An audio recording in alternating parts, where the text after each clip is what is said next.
Hello mga pips! Ayan mga pips, ang dami-dami naming durian mga pips. Pinili po namin yung mga durian mga pips dahil walang libre sa panahon ngayon mga pips. Ayan mga pips, super dami yung mga pips. At super yummy rin yan mga pips. Ayan mga pips. Ayan. Alam nyo ba mga pips na ang Davao ay tinaguri ang durian capital of the Philippines dahil sa napakaraming durian dito sa Davao mga pips. Ayan. Tingnan nyo mga pips. Yan, tingnan nyo. And super yummy at super dami yan mga pips. Ayan. Way back 2006 mga pips, ang mura pa ng durian mga pips.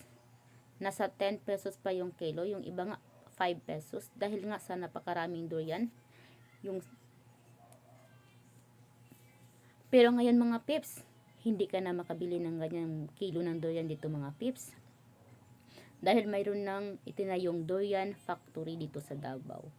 Ayan mga pips. Pero paalala mga pips ha, kailangan maingat tayo sa paghawak ng durian mga pips dahil matinik. Maari masugatan yung ating mga kamay mga pips. Ayan, tingnan natin mga pips ha. Ipapakita ko sa inyo mamaya mga pips kung paano ninyo malalaman na ang durian ay hinog na mga pips. Ayan. Yan mga pips, yan yung palatandaan na hinog na yung durian. Ayan. Yung ipinakita ko mga pips. Dahil kusang maputol yung parang steam yung mga pips. Yan, matigas pa.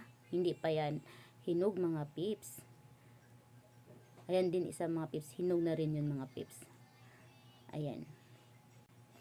At alam niyo ba mga pips na ang durian ay mayaman sa fiber, vitamin C, and potassium at nagpapalakas din ito ng ating immune system mga pips. Ayan. Kaya mga pips, maraming salamat sa inyong panonood mga pips. Thank you for watching.